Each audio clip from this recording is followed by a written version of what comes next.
If you haven't already, please take the time to subscribe to my YouTube channel. It's a good way to keep up to date with the project, and you can find the previous episodes, and it's as easy as the click of a button. Okay, so welcome back. Today's Sunday the 14th of March, and I'm here to update you guys on what I've been up to over the last couple of weeks with the charity build for Inspire Suffolk. I have to say a huge thank you to everybody that supported the last video. I haven't got a huge amount to show you this week because I've been obviously having stuff go on behind the scenes and help from a lot of other people, which is amazing. So I'm going to give you a quick update now of what's happened. So firstly, I've been doing some work on the hubs and was able to replace the wheel bearings and paint those ready to send off to Central. So let's have a look at that quickly. As some of you remember from my previous videos, these were sandblasted ready for paint and then masked up and have been painted in a nice tough satin black epoxy paint. I have to say a huge thank you to my work, Spirit Yachts, for letting me do this. And as you'll see with this one, it's a little bit dusty as I turn it over in a second, but these have now been packed up and sent off to Central. Okay, so as you can see, I've done the hubs in a satin black. Those have been sent off to Warren at Central Wheels to get stainless spokes, alley rims and new tyres, so I'm looking forward to seeing those come back. The other things I've been up to, I've had some parcels through the post. I had a parcel from the States from 4 into 1, and some shops from Tony at Hagen's. Let's have a quick look at that. Okay, so a few parcels to show you guys. Got the risers for the handlebars come so we can do the top yoke at some point.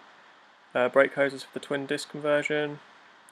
Front indicators from China, see what those look like and if they work. Headstock bearings from All Balls, thanks for that, Steve.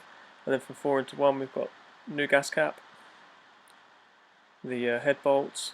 Plenty of jets so I can hopefully get the carb set up right. Blanking paint for the speedo. And then the shocks from Tony at Hagen. So as you can see, some nice bits there. I've also laminated up the seat base to get that ready to send to Jason at Bike Seat Pro. I did that at work, so thank you very much to Spirit for letting me use the facilities. And Darren for the plywood out of his van. I actually recycled that, which is good. So let's have a quick look at that.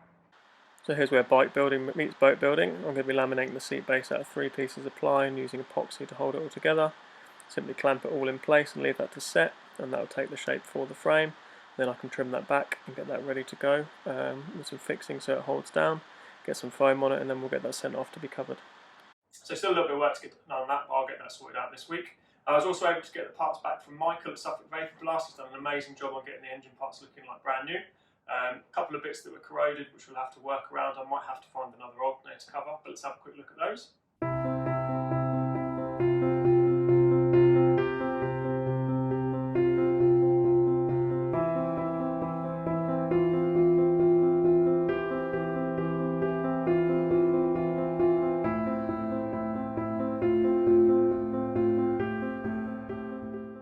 As you can see, all those bits look pretty fresh, so I'm happy with that. That means I can get on with the Cerakoting. Now I have to say a huge thank you to Mark at High Caliber Coatings who jumped on board and offered to do the Cerakoting for me. I'm going to be dropping some bits to him so he can get on with the engine cases, and that means I can start getting the engine rebuilt. So again, huge thank you Mark for that one. I've also got the care package coming from Simon, so we'll have a quick look at that in a second, of all the coatings that he sent us for the bike.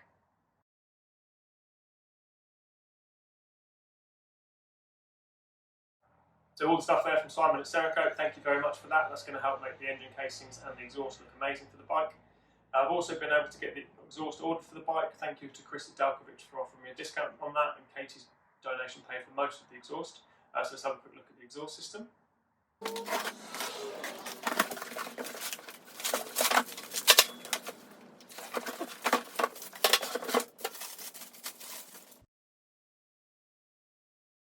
So as you can see, that's a little bit too shiny for this build, so that will be getting blasted and Cerakoted at some point before the end of the project.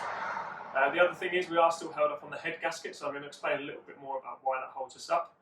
It's on back order from the States, and I have got some information for people in the UK that make custom gaskets, so I will be getting on with that this week. But let's have a look at a comparison between the two gaskets. Now, I mentioned a couple of times in other videos that this engine has been bored out, so I'll show you guys the difference. The new gasket below is 56mm for a standard CB500, and the gasket above is the old one that's come off, and that is for a 61mm bore, showing the difference between the two, meaning this engine is bored out to a 600cc as against the original 500cc stock.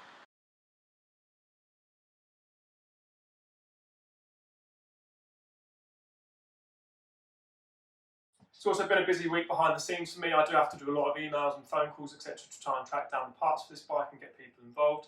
Unfortunately, I can't show that on the video. I was fortunate enough to be on Radio Suffolk with Leslie Dolphin this week for half an hour to talk about the project in my life, which was nice to get some airtime. Now, I do have to build expectations for the bike, and we may not be able to reach the target of the Distinguished Gentleman's Ride at the moment with this hold up on the head gasket. I'm going to keep plodding along and try and get there, but at the moment I think maybe this won't happen if we do get delayed slightly. And I don't want to be rushed to the finish and make any mistakes. I don't want to sacrifice any of the quality on the bike, so we shall see what happens with that. I'm toying with the idea, instead of doing a small ride out at the end of June when the restrictions are lifted with friends and family of Harleys, so we can all meet up and I can unveil the bike to them in person. I would obviously video this and allow people to come and visit the bike if they wish. I've had a couple of really nice offers from people as well, so we will be displaying the bike at Lings Honda in Ipswich. I have to say a very big thank you to Jake for that one. I've also been invited to the Malay Mile to take the bike there and obviously show people what we're doing and why I'm doing it. So I'll be there to talk to people and do a few bits and pieces about the bike. I've also bought this contraption, which I am going to do another video about, to race at the Malay Mile. So please have a look at my YouTube channel if you are interested in finding out what this is and what I'm doing with it. All the information will be there. I've been invited to showcase at the Trip Out as well, which is a local show to me in September, so we're looking at doing that, and hopefully the Motorcycle show if I can get in contact with the organisers. The more places I can take this bike over the summer and the more people that can see it, the further the message will go and the more tickets will sell. So I have to say a huge thank you again for watching the video. Please make sure you subscribe to the YouTube channel and follow the progress as we go along. Share it with anybody you know that likes bikes or you think might be interested in buying raffle tickets for ready when we are finished with the bike.